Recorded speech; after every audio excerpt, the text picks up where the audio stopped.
Mónica, el maestro Jorge Aviv está... No, Mónica Oliver vino ayer. Hoy está el maestro Jorge Aviv. Un detalle técnico que habrá quedado un track de otro día. Ayer estuvo Mónica Oliver, muy linda conversación. El maestro Jorge Aviv está hoy, ratificamos. Gracias por venir, buenas tardes, ¿cómo estás? Gracias, buenas tardes, gracias por lo del maestro. Cuando no es una formalidad, es un reconocimiento. Muchas gracias. Uno suele otorgar ese mismo, digamos, a quienes reconocen una tarea de trabajo sistemático en un área de o no de clase. Porque, y esta es la primera pregunta, ¿cómo aprende uno? ¿Yendo a clase o viendo, o no son excluyentes, ¿no? O viendo trabajar a determinadas personas, grupos, etcétera? De las dos maneras. Uh-huh. En realidad a mí me tocó, yo vengo de la práctica, digo, yo empecé haciendo mimo y mi formación fueron con algunos talleres y después de una manera bastante autodidacta y me armé una función, digo, una rutina y ahí empecé. Después decidí entrar a la escuela y a estudiar. Uh-huh. Al principio era como un hobby y después, bueno, me fue tomando cada vez más y ahí vi la necesidad de empezarme a educar un poco más. Uh-huh. Claramente en eso. Uh-huh. Estamos hablando con un actor, director, un educador ahí sí de espectadores. Después vamos a charlar de esa experiencia. Sí, también. Solemos repetir un chiste que es, hay personas que tienen 20 años. Si alguien te quiere conocer hoy, Jorge Aviv, ¿quién es? Un bahiense que en determinado momento decidió hacer teatro y en un momento histórico de la ciudad donde éramos pocos. Ajá, ¿en qué año? Y yo empecé, en realidad los primeros talleres lo hice en el 80 y siglo pasado, literalmente. 86, sí. 85. Y ahí empiezo a hacer mimo y después mi formalidad viene a partir de, formalidad, digo, el estudio. Sí. Empieza a partir del 89. Estoy hablando de esa época y entro en la escuela que era muy clásica, o sea, de formación muy clásica, Stanislavskiana. El método Stanislavski, que está en el que nunca escribió. Claro, esas cosas, ¿no? Y yo siempre digo que tuve la suerte de estar en el momento y el lugar justo. Y, por ejemplo, el primer año de estar cursando en la escuela de teatro, formo parte de un grupo que fue Caos, que fue también otra escuela. Mientras yo hacía la escuela clásica... Eso más Caos. Sobre principios de los 90, ¿no? Sí, fines de los 89 y principios de los 90. Las primeras funciones de Caos fueron en los 90. Uh-huh.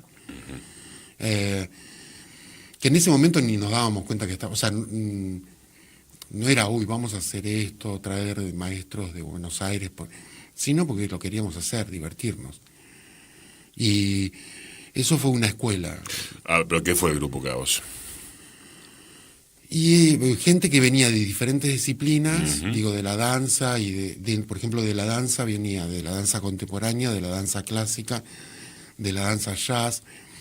Estaba Marcelo Marzoni, que aparte de hacer teatro y expresión corporal, tenía una gran visión de lo plástico, ¿no? Trabajaba en el Museo de Arte Contemporáneo, entonces había una gran influencia de él en la parte estética, visual, que nos juntamos porque nos encontrábamos siempre en los talleres y dijimos, vamos a hacer algo juntos, y así empezó sin ningún tipo de pretensión de nada, y eso nos fue llevando a cada vez más a comunicarnos y establecer vínculos con gente de Buenos Aires. Actuábamos acá, íbamos mucho a actuar a Buenos Aires también, y fue una linda experiencia. Fue un lindo grupo. Yo sí digo que estuve casado con 10 personas durante 10 años. Porque era en los vínculos. Sí, fue muy... Antes que nada estaba el grupo, era una cosa así, ¿no? Digo, ensayábamos muchísimo. Sí. Teníamos como un compromiso con la actividad muy fuerte, lo cual nos permitió hacer muchas cosas. Claro. Digamos que de alguna manera introducieron ciertos elementos de los códigos contemporáneos a la cuestión escénica en la ciudad. ¿Se podría sintetizar así Sí, o no? yo no me quiero echar todo, pero sí, digo, eran nuevos lenguajes en los que nosotros andábamos. Justamente esta mezcla de disciplinas, o sea, Sí. cada uno venía de un lado diferente, nos hacía combinarnos en algo nuevo, porque no, o sea, no éramos teatro puro, no era danza pura, y entonces al principio fue caos, danza, teatro, que fue una forma de identificarnos con que había de las dos cosas. Y después ya desapareció y era solo caos y era la producción de Claro. este grupo. Y sí, experimentábamos sobre el lenguaje, en aquel momento lenguajes nuevos, ahora ya. Es más, hay veces que piden ver obras de caos y yo quería que no la vieran, que quedara mal en el recuerdo. ¿Por qué? Y porque hay como una carga con respecto a lo que se hizo, que era tan innovador. Sí. Y si lo ves ahora, por ahí te querés pegar un tiro. Claro. Esto. Es un problema. Marilyn Monroe es linda porque murió joven. No, digo, sigue siendo linda, sigue en ese lugar mítico. Y por ahí si vemos la producción de Caos, en ese momento era muy reveladora, pero hoy no sé si lo sería tanto. Para nosotros fue, ya te digo, una forma nueva de entender las disciplinas escénicas y una gran escuela para todos nosotros. Mientras cursabas en la escuela de teatro, fines del 80, principios de los 90. Va cambiando la escena, por la escena entiéndase, la cantidad, calidad, tipo de propuestas que se van haciendo en la ciudad. Yo noto cambios de 10, 15 años a esta parte, por ejemplo. ¿Cómo era el teatro en los 80 en la ciudad? ¿Qué había? Bueno, Varieté estaba ya, por ejemplo, ¿no? Sí, Varieté ya estaba la Comedia del Sur, estaba el Teatro para el Hombre, Sí. estaba la Escuela de Teatro, seguramente, bueno, ahí empieza también la Nuevo Drama. El 92. Claro, sin tener sala, digo, empieza sí, como grupo, como grupo. ¿no? Y después va obteniendo sala. En realidad era como... Veníamos de los 80, así que era como una gran explosión de producción, todo el mundo queríamos hacer algo, todo el mundo estaba como conectándose de nuevo, ¿no? Digo, era como una explosión de libertad. Después de la dictadura. Claro. Hay unos muy lindos programas de encuentro acerca de la música, de los grupos de esa época. Yo no me acuerdo cómo se llama el programa. Y a mí me gusta verlo porque siento un poco de reflejo de eso, ¿no? Esa expansión. Estaban Virus, la viuda hija del rock and roll, empezaba Soda, digo, era una búsqueda de nuevas formas, de nuevos lenguajes, de nuevas formas de comunicación, de intercambio. Ya no era yo soy teatro, vos sos esto, sino que estábamos todos mezclados. Y Bahía Blanca siempre tuvo una tradición teatral muy fuerte, digo, éramos menos, pero con una gran, venía una gran cantidad de gente ya haciendo esta actividad y manteniéndola. Y a mí lo que sí me asombra es, a partir de eso, a partir de los 90, los 2000, cómo fue creciendo. En tanto espectadores. Espectadores como realizadores. Antes éramos 3 gatos locos, Claro, 2 actuaban. estos 3 grupos, Claro. alguno que se hacía una cooperativa accidental para hacer determinada obra de teatro y ya. Y mientras vos actuabas, yo actuaba en otra, pero yo te hacía las luces a vos. Y ahora hay directores, hay actores, hay iluminadores, hay sonidistas. Eso antes éramos, bueno, nos turnábamos para hacerlo. Y ese... Los actores. Claro, Sí. y ese crecimiento en lo profesional, ¿no? En todas las salas teatrales, a mí me impresiona mucho. Siempre, a mí me gusta decir, algo hicimos bien. En tanto tiempo, algo hicimos bien. Uh-huh. Porque si estamos como estamos, es decir, esto creció mucho. La multiplicidad de salas, o sea, hay salas por todos lados, por todos los barrios. La comedia que anda por todos lados. Uh-huh. Antes eso, cuando yo empecé, era ciencia ficción. Uh-huh.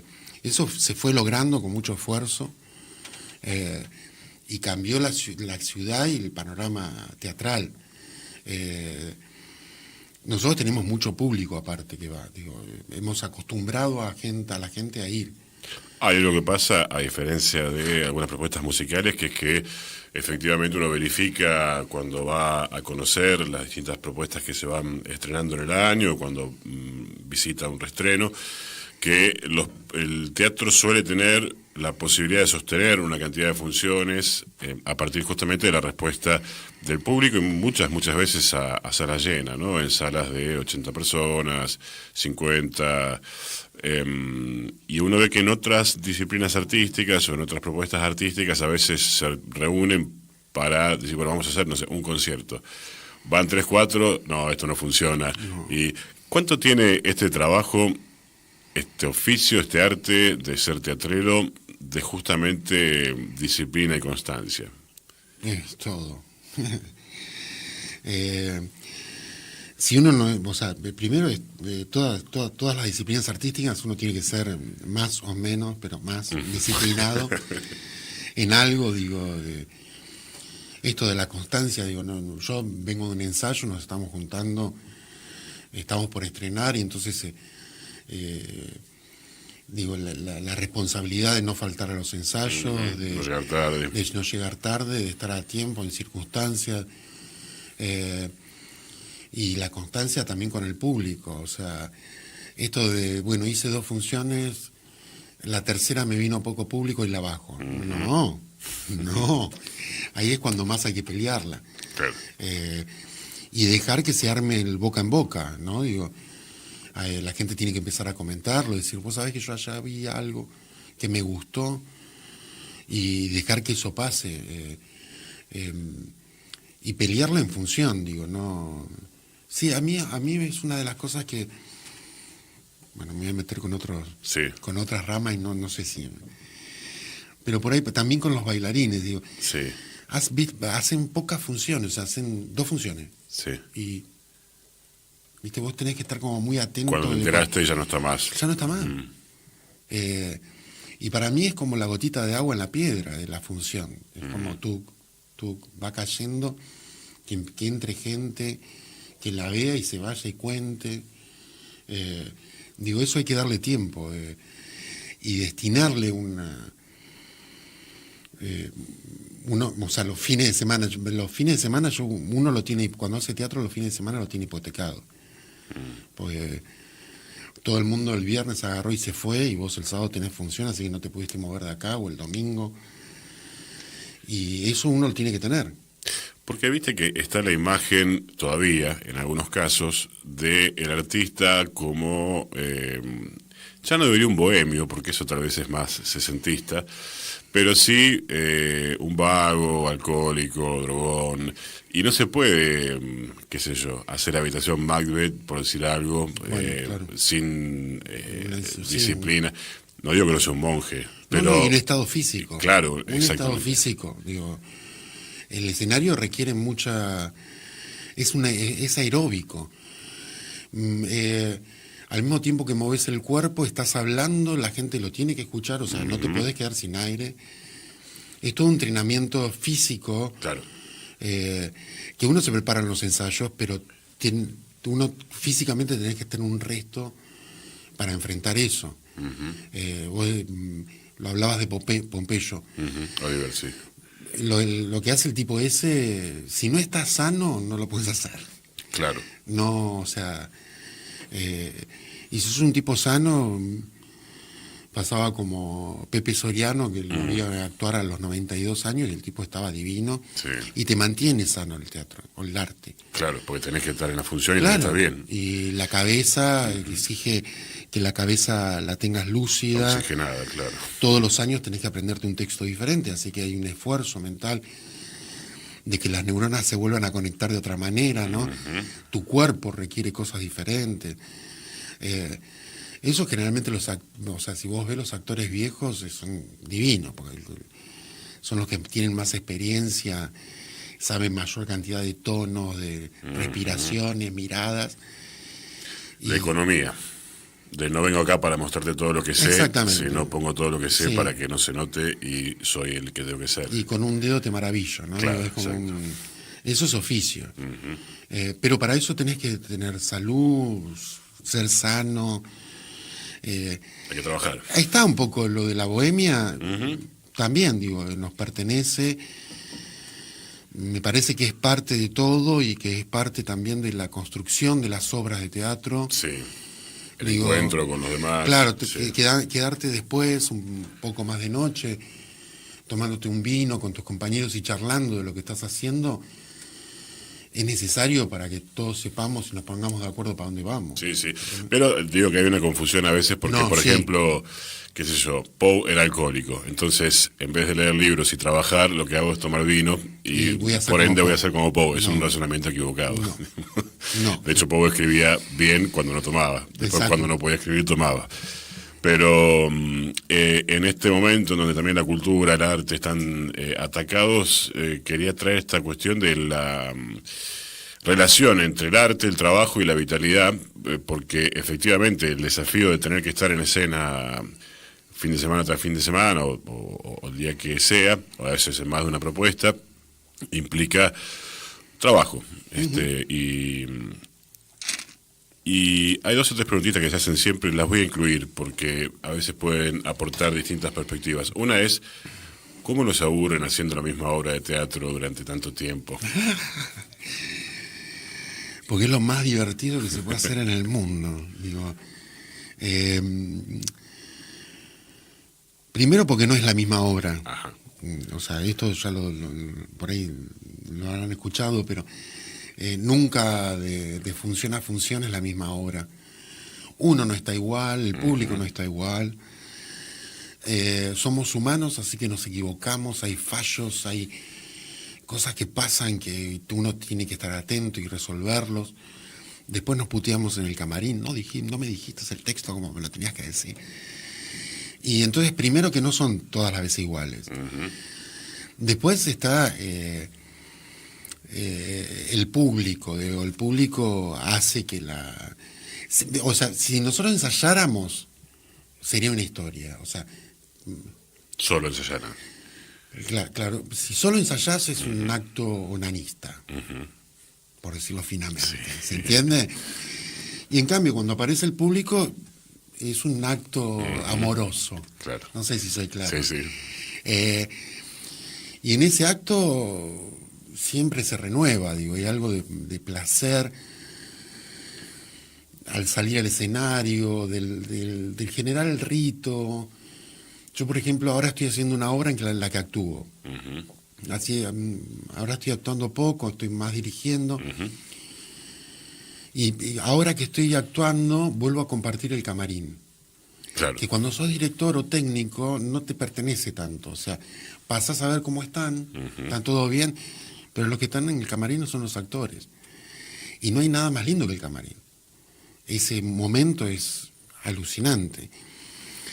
Ya eso genera un rito que te coloca en un lugar y te genera nervios, pánico y te genera mucho placer. En realidad todo eso genera increíblemente mucho placer.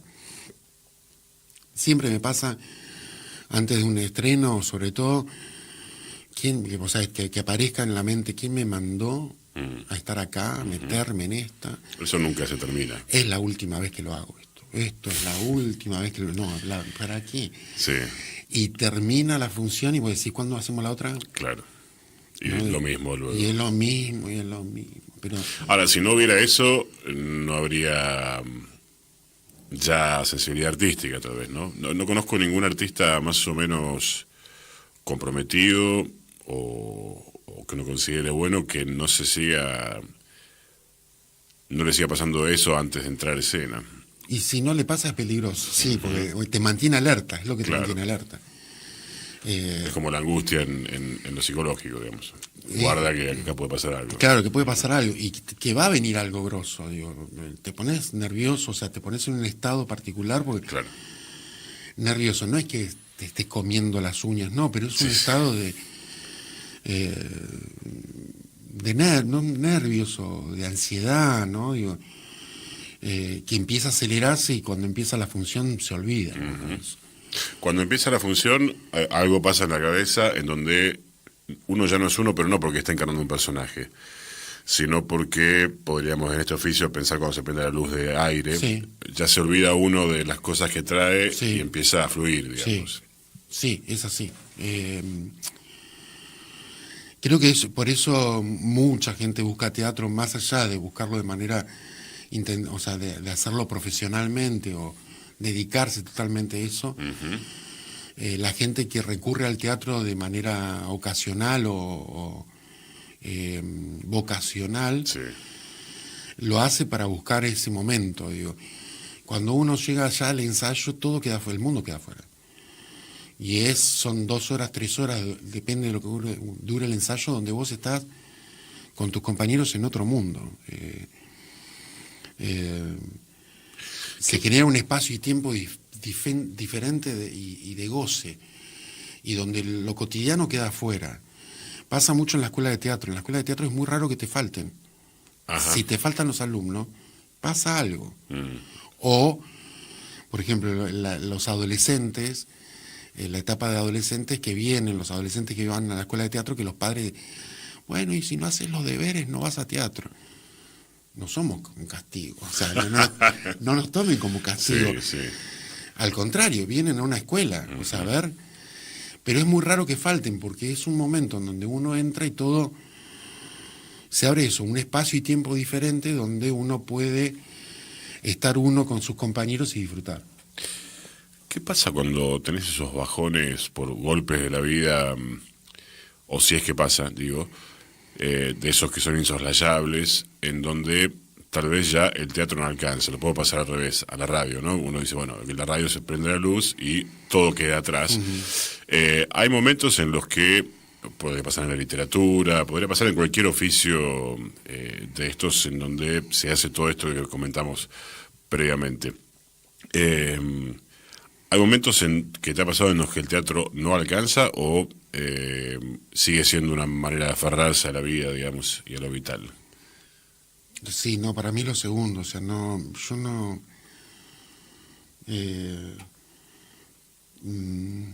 siempre fue un lugar de salvación, o sea, un lugar donde uno se refugia. Tengo... Por ejemplo, una anécdota que me acabo de ver al de la anécdota, estaba con Leo. Sí, Leo Fabrici, actor. Estaba abajo. Hacíamos una obra que se llamaba Fuerzas Perdidas. Sí, lo recuerdo. Teníamos que hacer una función en el tablado y fallece su abuela. Entonces nosotros agarramos y dijimos, no te preocupes, nosotros te llevamos el vestuario, vos venís a último momento. No te preocupes, o sea... venís, te pones, lo hacemos y te vas, no. Leo fue uno de los primeros en llegar, desesperado, porque sabía que uno no iba a evitar el dolor de la muerte, pero ahí uno está abrigado. Lo iba a transitar de otra forma. Lo transita de otra manera. Yo tuve un incidente de salud, casi me voy para el otro lado. Cuando salgo del hospital, al mes y medio me llama Pablo Macchi. Me dice, no sé si vos querrás, nosotros queremos hacer... Digo, sí, empecemos a ensayar ya. Y todavía apenas podía caminar, moverme, y ya fueron las primeras reuniones de una obra que después se terminó haciendo. Y para mí fue como terriblemente salvador eso. No trae conflicto a la vida, sino que soluciona el arte esos momentos para mí. no todos seremos iguales, hay gente que dirá, no, yo no puedo, pero en general, si te separás vas más al teatro, más a ensayo. Si se muere alguien, vas más a ensayo. Digo, pasa algo que en vez de decir, no, no quiero, no, sí quiero, me hace bien, necesito eso. Estamos con Jorge Aviv hasta las 19. Segundo bloque con Jorge Aviv. ¿Cómo te llevas con tus personajes? Los amo, los adoro, los justifico. No, digo, hasta el más hijo de puta es Sí, bueno para mí. claro. No, digo, es como... Y así te vas como olvidando, pero hay algunos que no, y después de muchos años yo guardaba, por ejemplo, todos los vestuarios, Ajá. o sea, cómo estaban vestidos, y en determinado momento dije, bueno, ya esto no va a dar, no puedo tener un ropero para ellos, Sí. y entonces me quedo con una prenda, el pantalón o la camisa me voy quedando uno, y que es la única manera de soportar tantos vestuarios, porque si no te van como plegando, o sea, te van tomando la casa. Pero sí, los quiero, se recuerdan con cariño. Por ejemplo, yo ahora estaba haciendo A Puertas Cerradas y son 2 mujeres y un hombre, y yo A Puertas Cerradas la hice, ahora la estoy dirigiendo, pero en su momento la actué, Sí. en el año 92, la actué. Y vos, o sea, hay algo que te queda en el registro. Por ejemplo, una vez faltó el flaco que hacía del personaje, yo la estaba dirigiendo. Sí. Digo, no importa, lo hago yo. Ah, Y había algo en el orden, o sea, automáticamente que empecé, algo se colocó en mi cuerpo, que yo ni me acordaba que que tenía. estaba ahí. Pero cuando empecé, algo de aquello que había hecho hace muchísimos años atrás y las chicas me empezaron a mirar y se empezaron a reír porque había algo en mí que había cambiado. Y digo, qué loco cómo sale, cómo queda en la memoria y en el registro, ¿no? Pero hay algunos que querés más, que te dieron más satisfacciones. Por ejemplo, yo hice un Yago de Otelo, que lo adoro, era un reverendo hijo de su buena madre, muy jodido, pero un personaje que me dio mucha satisfacción actoral, o sea, de disfrutar la actuación. Sí, los querés, los vas como guardando en cajitas. Estábamos hablando de Sartre antes. Exacto. ¿Cómo se encara un clásico también, Shakespeare? ¿Cómo se encara un clásico teniendo, o no sé, el peso de que fue, primero que es un clásico, que son los autores que son, que se escribió cuando se escribió, etcétera, y segundo, de puestas que has visto, comentarios que han hecho, no sé si todo eso aparece como carga o no, Sí, digamos. sí, es carga absoluta. Ajá. Sí, es carga. Es carga a veces a favor, a veces en contra. A veces tenés que luchar con ciertas imágenes, porque vos sabés que estás afanando, si no. Claro. De alguna que bueno esto. Qué bueno esto y que, claro. viste, vos decís, lo usaría, pero no. Sí, claro. Los clásicos depende del grupo de trabajo, en realidad, digo, se va como planteando. Sí. Sí, por ejemplo, la experiencia que tuve con Sartre, con A Puertas Cerradas, Sí. fue que yo la hice en el año 92 y ahora como director el 2022. Entonces hay como una perspectiva de tiempo muy loca en el medio, en donde, por ejemplo, pasó la marea verde, la ola verde, Sí. y hizo que todo se transformara, lo que yo hice en el 92, la visión de la obra, ¿no? Cuando yo la hice en el 92 con maestros mayores, digo, el personaje del hombre tenía todo la carga, Y en cambio ahora cuando la empezamos a hacer y la leímos, dijimos, mirá, qué interesante, los femeninos. Y para mí la apuesta que hicimos nosotros está el acento más en Inés, que es uno de los personajes que dice las verdades más crueles, que en el hombre. Y antes eso era impensado, digo, no era una visión. Sí. Digo, no era naturalizado, o sea, estaba naturalizado el machismo, el machismo, Sí, sí. el patriarcado, ¿no? El hombre es el protagonista, ¿no? No siempre. Y cuando encarás un clásico tenés eso, digo, sabés que podés destruir lo que va a ser un clásico, o sea, destruirlo con respeto, ¿no? Sí, sí, sí. Pero uno lo puede diseccionar y volver a armar como uno quiere. Es un clásico, hay algo probado en eso que va a funcionar.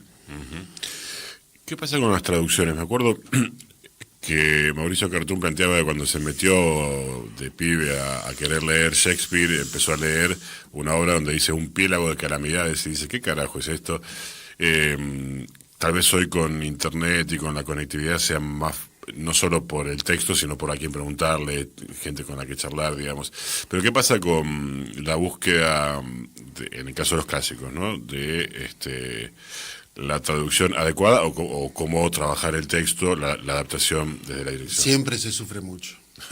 Siempre, las traducciones, siempre se sufre mucho por muchas cosas. Mira, ahora me diste una idea en realidad. Sí. Copiarla ahora, digo, a cuando un traductor, por ejemplo, primero que nosotros recibimos muchas traducciones españolas. Claro, sí. Entonces está el tú. Porque está concentrada la industria Claro. allá, sí. Entonces está el tú, no está el voceo, que para nosotros es extraño.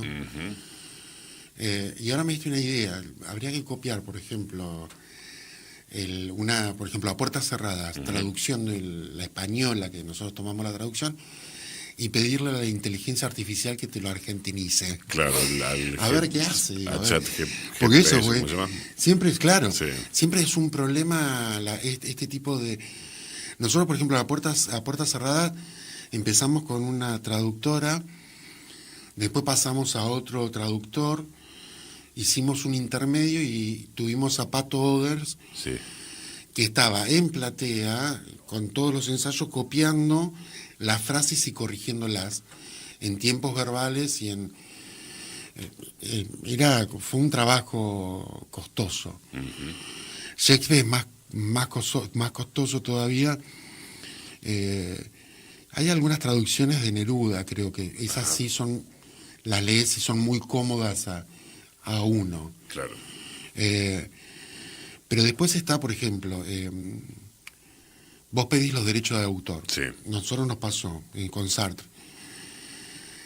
Sartre está muerto, Sí. se cumplió el tiempo, suponete que se haya cumplido el tiempo, que no se cumplió, pero el tiempo en que liberan los derechos. 70 años después de muerto el autor, Sí. los derechos son universales. Por eso muchos organismos públicos hacen obras de Beethoven y no de autores vivos. Por ejemplo. Porque no quieren pagar, no hay presupuesto. Exactamente. Por ejemplo. Ahora, el problema es, suponete, el autor murió 70 años, ya pasó. El problema es el traductor, porque, ¿se entiende? El trabajo también, Claro, sí. está la del derecho intelectual del autor, pero está el derecho intelectual del traductor. Entonces, por ahí, si no caes con o el traductor te pide fortunas en euros, Sí, claro. tenés que ver qué traductor podés usar. A veces es más difícil eso que la obra, no sé si soy claro. Sí, sí, claro. A nivel legal, de cómo declarar eso. Entonces, las traducciones, más allá de que cuál es la mejor para el oído, Tienen todos estos problemas. tiene otros problemas legales que son complejos. Sí, por eso siempre se busca gente o sea, autores que hayan muerto más... ¿La música es igual? ¿70 años? 70 años, si no recuerdo mal, aquí en Argentina, sí, y en general o no les pagan a los autores vivos, a diferencia de esto que contás, o se eligen cosas de otros tiempos para no pagar. El otro día, vos sabés que acá en Bahía hay una actriz, una una flaca divina que está casada con un bahiense, pero es que es de Estados Unidos. Sí. René se llama, no sé si la ubicás, divina la flaca.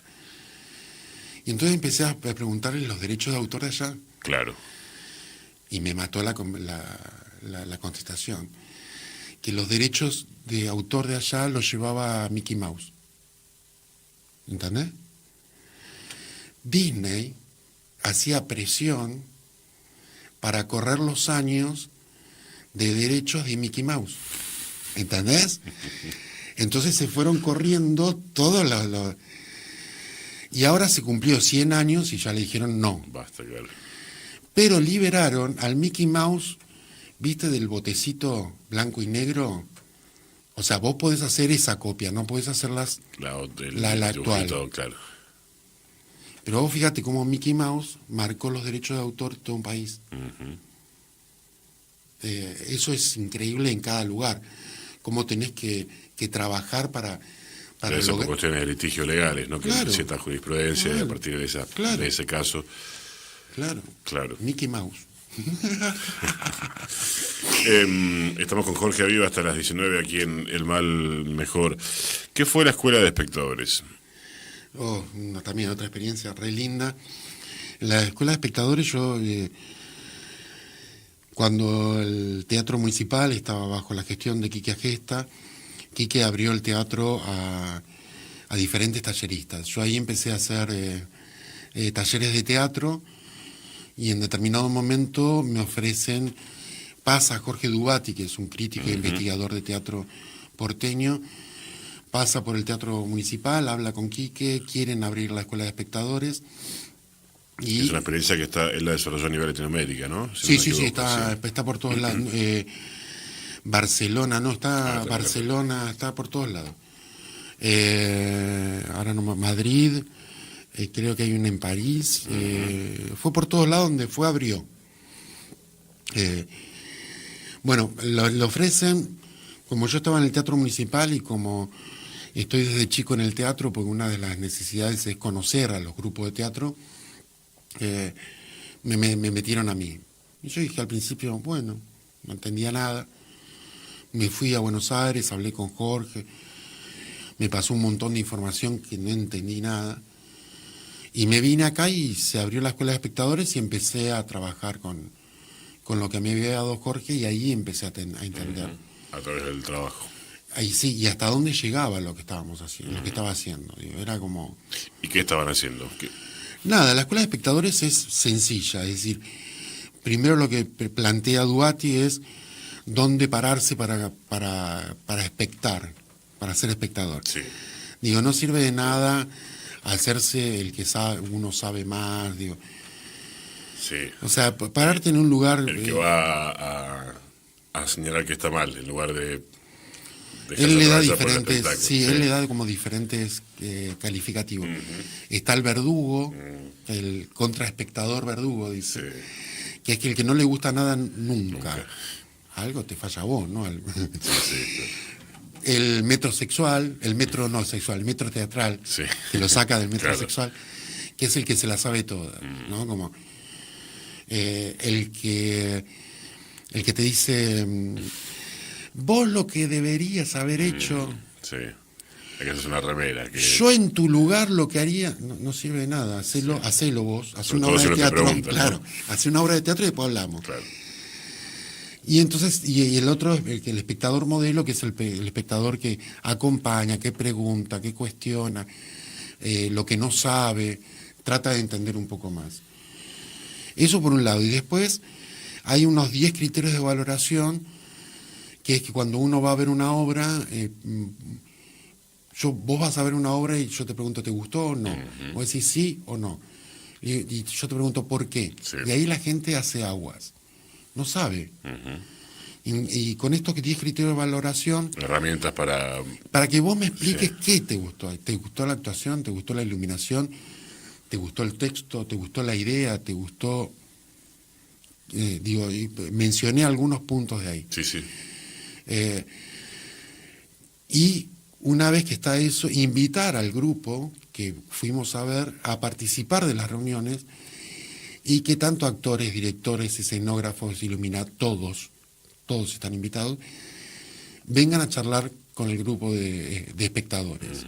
Al principio los grupos tienen miedo, pues, ¿qué me van a preguntar? ¿Cómo? Si yo hago Stanislavski. Y las preguntas son mucho más sencillas, honestas, de público. Claro. ¿No? Digo, es como... Incluso en esas preguntas sencillas, los mismos grupos piensan su hacer. Claro, ayuda a reflexionar sobre la práctica propia. Y hay cosas que uno no se plantea. Exacto, y ven lo que vio el público. Yo creí que... vos ves que los hacedores se miran como... Hay una anécdota chiquitita. Sí. Había una obra que se caía una repisa. Sí. En la mitad de la obra. Sí. Y entonces estábamos en la reunión de la escuela de espectadores y una espectadora dice, ¿cómo se cae la repisa? Y uno dice, no, dice, tiene un clavito, la escenógrafa dice, tiene un clavito que se le saca y entonces de atrás. ¿Y quién saca el clavito? Y todo el elenco se empieza a mirar, no sabían entre ellos quién sacaba el clavito. Se caía, pero digo, esas cosas de un momento de reflexión, ¿no? Digo, es un momento de contar todo, ¿no? Y el público lo hiper agradece, o sea, a mí me tocó, de esto de la escuela de espectadores, después, bueno, cuando se fue Quique, y hubo también un ataque muy directo a los talleres del Teatro Municipal, para mí. Sí, todo el periodo Margo, Rosselló. Rosselló, sobre todo, Margo y Rosselló que hicieron desastres. Aparte, para mí, llegaron al maltrato, ¿no? Digo, como... Sí. Pero bueno, después eso se disolvió y a mí me quedó el mote de la escuela de espectadores, en el buen sentido. Sí. Y me llaman. El miércoles pasado, hace una semana, vino Macarena Trigo, que es una teatrera que está en Pigüé ahora, con su grupo, y venían a hacer una función de ronda, una función unipersonal. Sí. Y Macarena me llama, porque ya estoy haciendo esto con ella, para hacer el desmontaje. Es decir, termina la obra, entro yo con la actriz, la directora, y el público ahí, y empieza el público a preguntar, o sea, yo hago la introducción y después el público está habilitado a preguntarle a los hacedores lo que quieran. Y contrariamente a lo que se puede pensar, la gente se queda y no es pesado, ¿no? Porque a veces uno se va sin poder hablar, o por timidez, o porque no se sabe, o porque no se anima a hablar con el grupo. Es increíble cómo se queda la gente. Y agradece, ¿viste? Claro. Salen como, wow, como supe un poco más, entendí un poco más. También ver al actor o actriz desarticulado, ¿no? Digo, claro. Después de la función y ver que es un ser humano, o sea, se presentó una cosa y después es otra y cuenta cómo la hizo. En este caso, por ejemplo, era una boxeadora y que es muy boxeadora en el arriba del escenario, digo, es una mina dura y todo eso. Y después Jimena, la tenés, es un encanto, un dulce, y uno puede ver el contraste ese de personaje-persona, ¿no? Todo ese trabajo de construcción. De construcción. Y la gente la pasa muy bien, no se van, es increíble que no se vayan. Siempre que se habla de porcentajes en arte, no se llega a ningún lado y es una torpeza plantearlo en esos términos. Sin embargo, muchas veces, como justamente para poder entender las cosas, hay que analizarlas, diseccionarlas, ponerle nombre a determinadas cuestiones.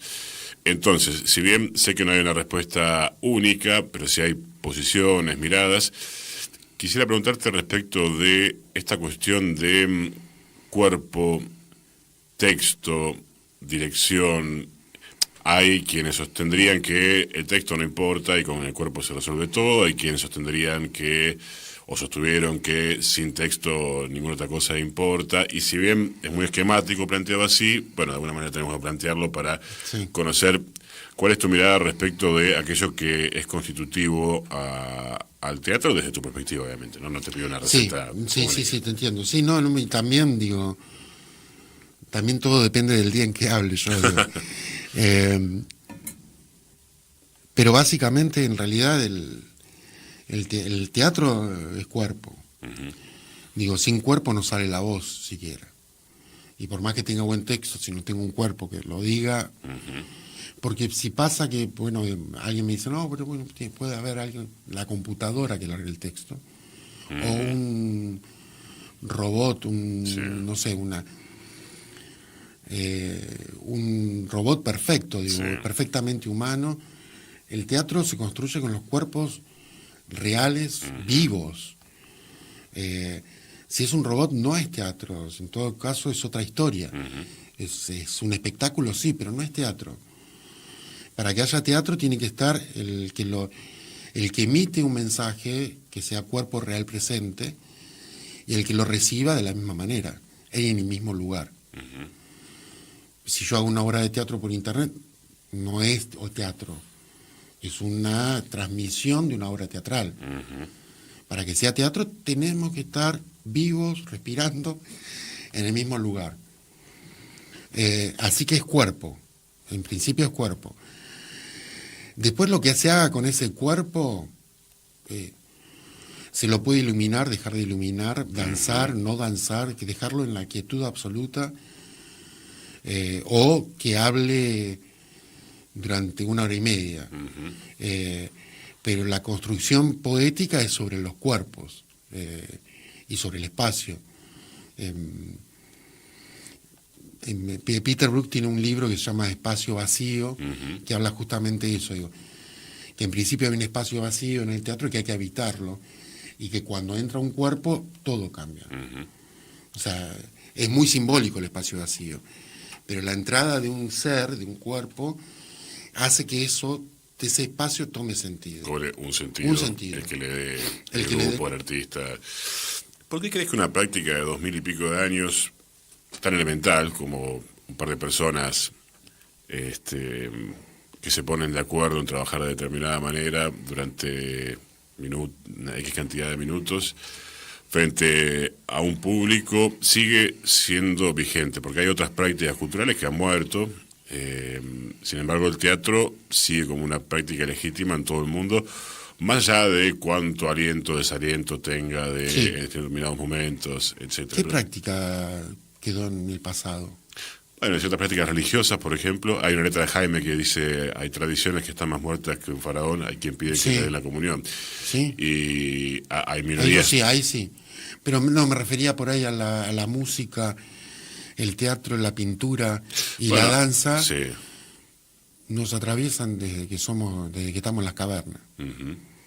Y es así. Digo, es inherente al hombre, ¿no? Es como respirar, digo, hay algo en el orden de lo ritual, ¿no? De la necesidad del rito, ¿no? Digo, de eso que no vas a encontrar en Netflix, por ejemplo. No. Que lo puedes ver solo, en tu casa. Sí.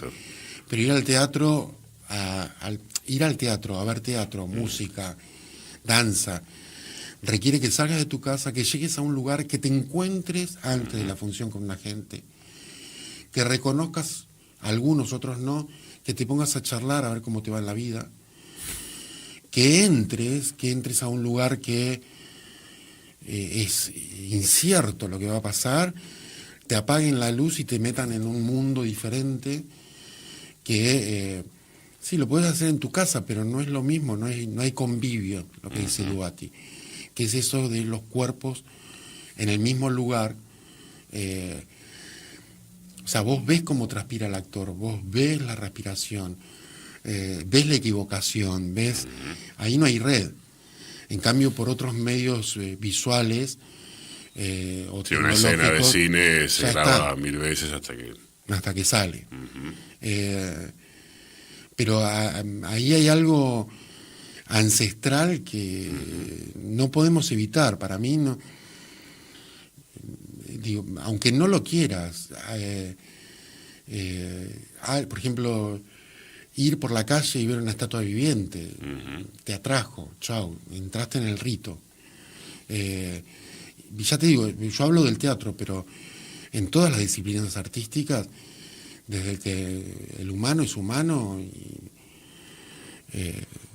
Sí, los dibujitos en claro, por ejemplo, a mí Yo digo, bueno, el teatro nace en Grecia, ¿viste? El divino, o sea, es el cuento. Sí. ¿No? El teatro nace... Es como la filosofía empieza en Grecia, Claro. el mito, logos, etc. Ok, no, el teatro nace en Grecia como lo conocemos hoy, pero hubo teatro en todas las culturas, civilizaciones y épocas.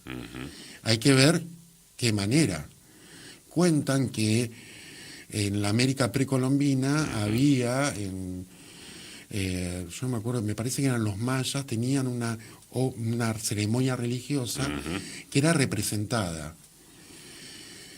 Y el actor, o sea, el personaje era sacrificado. Y el actor era sacrificado.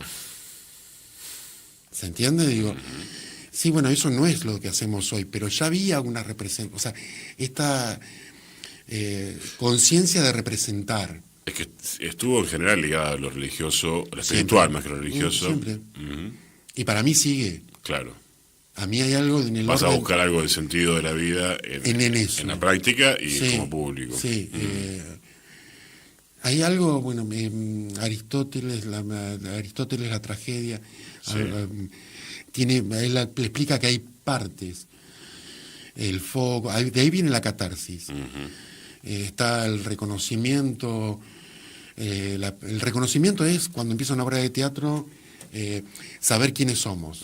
Yo soy tu hermano, está todo bien, ¿entendés? Nos queremos, hasta que en la obra de teatro muere nuestra madre y deja una herencia y hay un conflicto, conflicto entra, ahí es una peripecia. Nos llevábamos bien, ahora el cuento cambió, ahora nos empezamos a llevar mal. Cambia el cuento, la acción, el conflicto, ¿no? Se empieza a desarrollar hasta que vos venís y me matás. La gente ve eso, catarsis, o sea, que, ¿no es cierto? O sea, como en las novelas también la gente catarsea, ¿no? Digo, es como, ¿por qué vos llorás en una obra de teatro, te conmoves? No por lo que estás viendo, por tu propia vida, por un reflejo de tu propia vida ahí adentro. Y hay un último cachito de la obra de teatro que se llama Fogos o Patos, que es como el alivio de que yo no fui el sacrificado, yo no fui el muerto.